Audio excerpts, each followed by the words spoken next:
Afternoon to you all. We are in the 17th day of lockdown, and this is another one of the Workful Company of Hackney Carriage Drivers videos, which we are putting out to in an attempt to try and alleviate the boredom of, social distancing. So, welcome to all freemen, liverymen, members of court, students of the cab guide course, and anybody else who's taken an interest in our videos. As you can see today, I am filming from my garden shed, which is somewhere that I'm spending an inordinate amount of time at the moment in order to retain my sanity, as I'm sure most of you will understand. So today's talk is about St Mary Aldermanbury Gardens and the church that once stood there. St Mary Aldermanbury would be or is in the ward of Cripplegate, junction of Aldermanbury and Love Lane. It is like a number of the churches in that area that no longer exist, such as St John Thackeray and St Alphege, were destroyed by the Great Fire or bombing during the Second World War. So I'll do this in chronological order because there are a number of interesting features about St Mary Aldermanbury and the people that have been associated with it.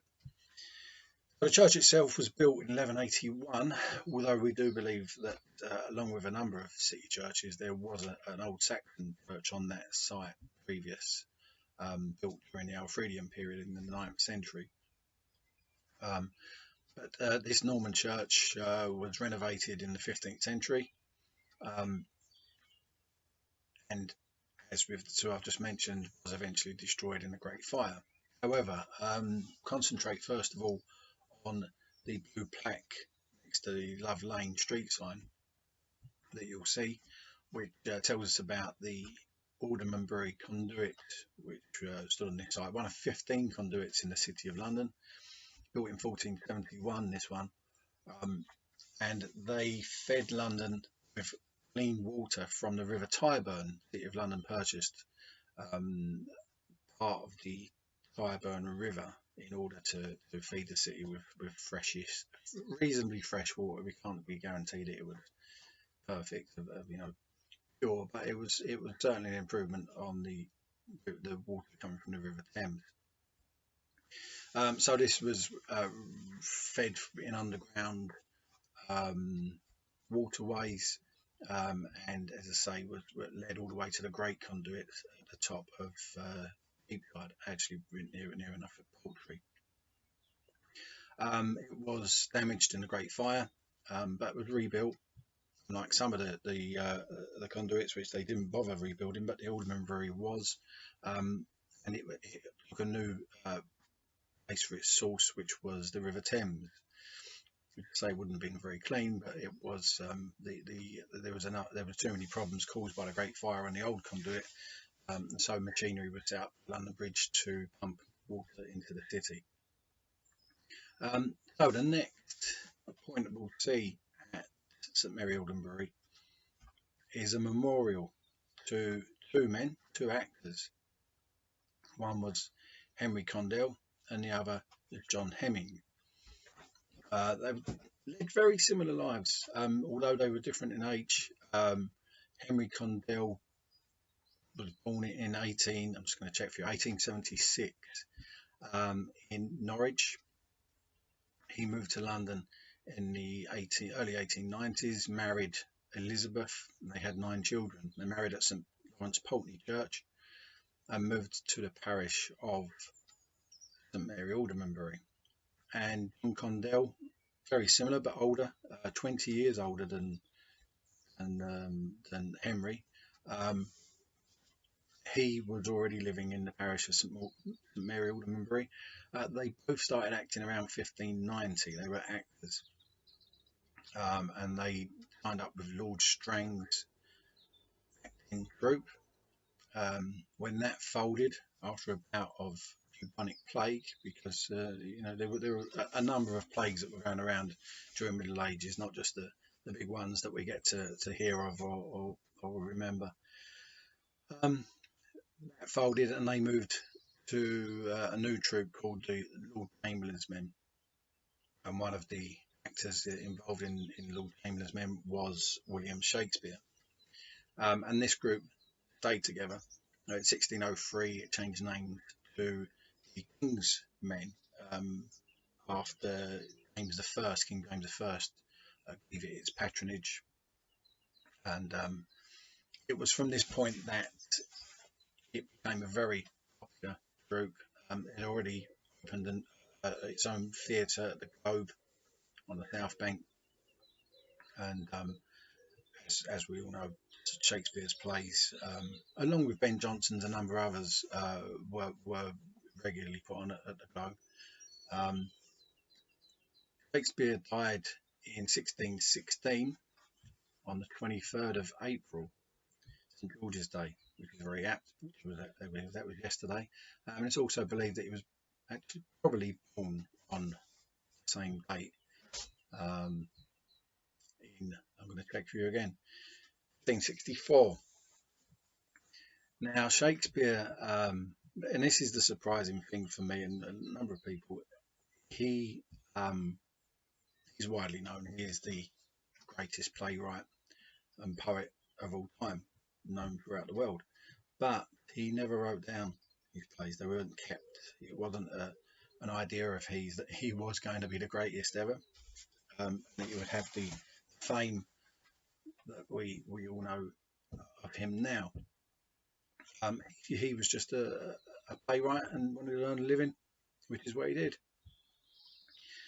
However, after his death in 1616, the strength of feeling that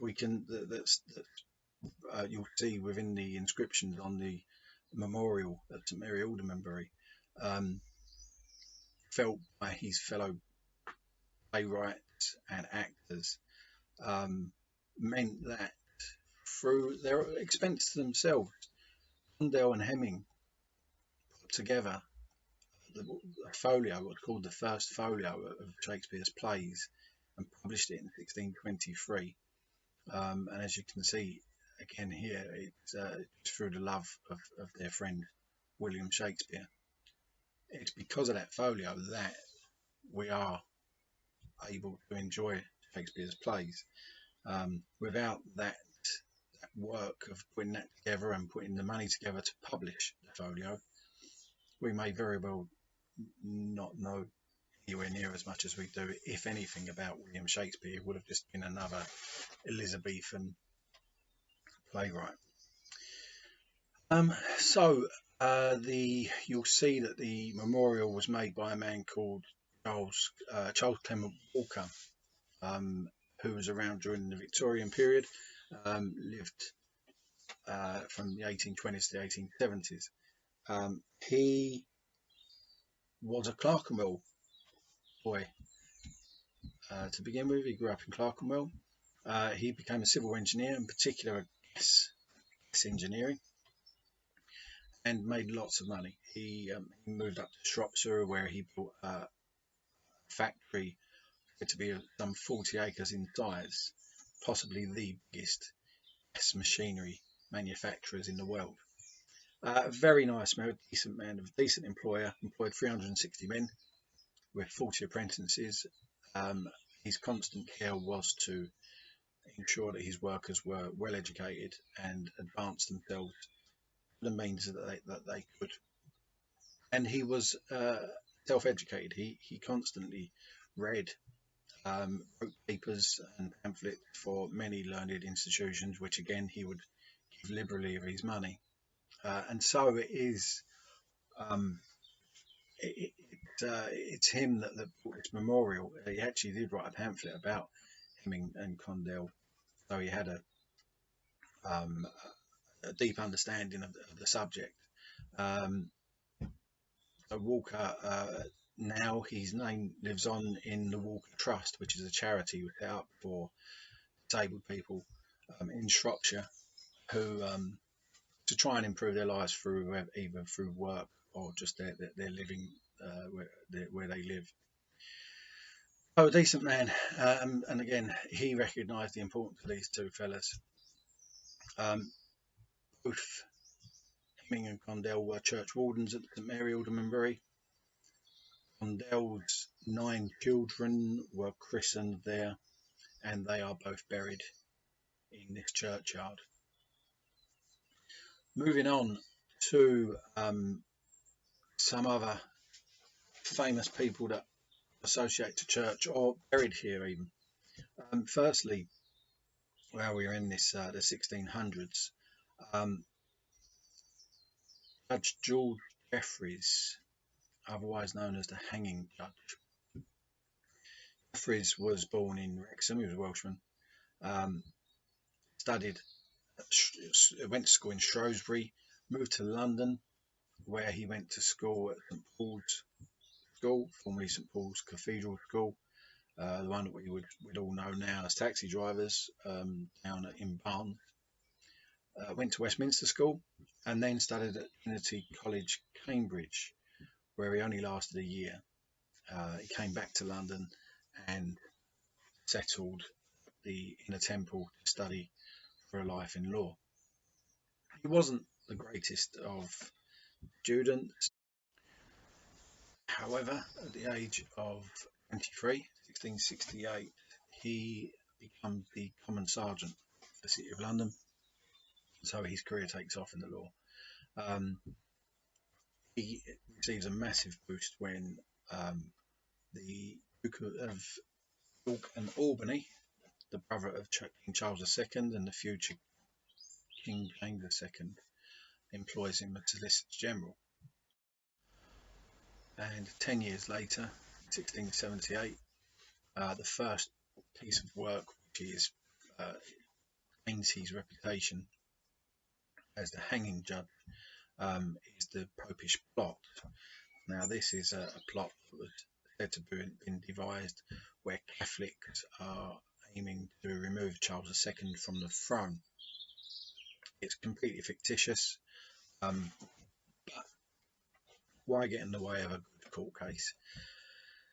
Jeffreys sits in judgment, and ably abetted by one of the plotters who has turned grass, basically, a man called Titus Oates. Jeffreys sentences 35 of the Catholics to death.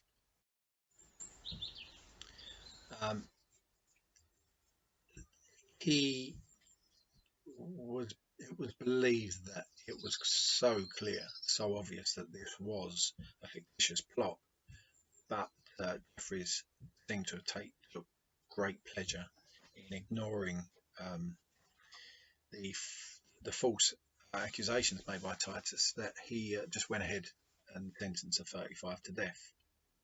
And so he gained the reputation from that case alone as the hanging judge. Thereafter, 1679, he married the second time to a woman called Elizabeth Bloodworth, who was the daughter of the Lord Mayor of London, Sir Charles Bloodworth. He was the man who, during the Great Fire of London, at the beginning of the Great Fire of London, when woken from his sleep, was told to find a woman to pish the fire out. Wise words indeed. Jeffreys went on, his reputation remained. I just need to stop there for a second, just to go back in terms of how what a power, a race of power that Jeffreys was in. His family were in the English Civil War in the 1650s were on the side of the Royalists, but as they saw, they managed to get themselves in with the parliamentarians, save their skins. This was exactly what Jeffreys was doing during this period. He was aiming to, he was a Protestant, but was aiming to turn, he'd managed to turn on Catholics, as you'd expect. Then, as the King James II finally came to the throne, he was still working for the king and was quite happy to sit in judgment over the Duke of Monmouth, who was in turn plotting to overthrow King James II purely for the reason that James was aiming to turn the country away from Anglicanism and back to Catholicism after many years into Mary I. That was the last time when we were Catholic in the middle of the 16th century. And again, this plot gave Jeffreys the chance to flex his muscles, and it is said roughly 200 men were sent to their deaths and 800 sent for transportation. In 1688, the king was successfully overthrown in what was known as the Glorious Revolution, or the Bloodless Revolution, when William and Mary came to the throne. James II was made an offer he couldn't refuse: leave the country or we will chop your head off. Now this left Jeffreys in a terrible position. Would he try and stay and swap sides again, or would he run? And it was only when King William's men were at the gates of the city of London that Jeffreys attempted to run. He was cornered in a pub in Wapping, which was quite apt really, because he liked to spend his time in Wapping, but the prospect of Whitby watching pirates being hung at execution dock, or at least being hung over the Thames and drowned by the tide. He was captured and sent to the Tower of London, where he died of kidney disease at the age of, and I'm checking this year again, at the very young age of 43. He was buried in the Church of St. Peter the Adventinator, which is the chapel of the Tower of London. But his friends managed to have his remains released from the chapel and moved to St. Mary, Aldermanbury, where he was buried under the altar. Which is a funny move, because millions and millions of people visit the Tower of London every year. I think you'd want to stay, wouldn't you? However, that brings me to a link there about him watching the deaths of pirates at execution dock, because it was also said that he quite enjoyed sitting on the opposite side of the river at the Angel pub in Rotherhithe and watching again these poor pirates hung until they drowned. Now, the reason why I brought this up is it's a bit of nepotism, I suppose. I was brought up around by the Angel Rotherhithe, and in particular in a street called Janeway Place, which my parents still live now. They've been there for 40 years. And I looked up one day who was Janeway, and it turns out that James Janeway is also buried in St. Mary Aldermanbury churchyard. That could be the widest link you could ever find. But James Janeway was a nonconformist, again, for the 17th century, in Hertfordshire. He, like the nonconformists in the next century, Wesley, he studied at Christ Church College in Oxford, and he built a small temple in Rotherhithe on the site of where I grew up, supposedly. The Church of England were obviously, you can understand, completely against nonconformists. They seem to be taking people and money out of the Church of England, and so they attempted to assassinate James Janeway twice. The second time shooting a bullet through his hat, and they also burned down his temple in Rotherhithe. The people of Rotherhithe got together and built him a new temple, bigger and better than the one before. James died again of another one, died of a young age at 41, of tuberculosis. Now back to the church itself. It was rebuilt after the Great Fire by, obviously, Sir Christopher Wren, closely assisted by Nicholas Hawksmoor and Robert Hooke. And here it stood. It had become, it is said, the centre of Puritan Puritan movement in London. So much so that John Milton was married in St Mary Aldermanbury. And so it survived until the 29th of December 1940, when the City of London took its biggest night of bombing in the Second World War. It wasn't replaced, it wasn't rebuilt, and it laid in rubble. The remains, the shell of the church remained, but much of it was rubble and just laid there. Obviously, we were very much short of funds and building materials after the war for a long while afterwards. And so, a certain town in Missouri in the United States called Fulton in 1966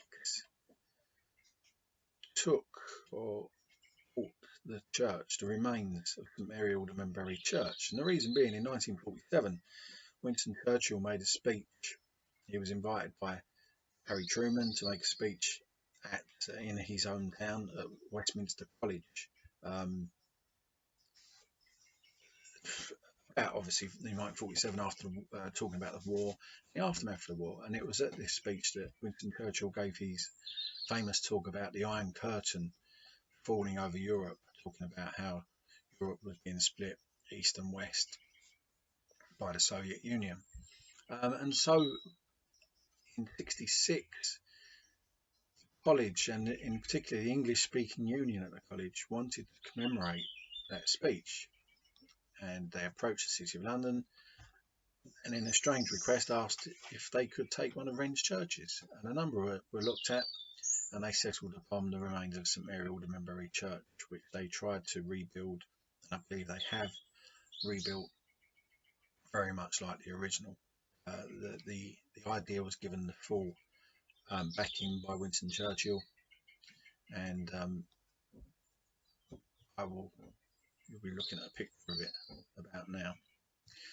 So what we have is, as with many of the old City of London churches, the remains are very quiet, gorgeous gardens now with a fantastic history. And if you ever want to see the church itself, it's maybe not the big enough reason to go to Missouri, but it's certainly worth a look if you're over there. So I'm going to leave that there, and I'll be speaking to you soon on another subject. So keep safe, stay indoors, and help the NHS out. I'll speak to you soon. Bye bye.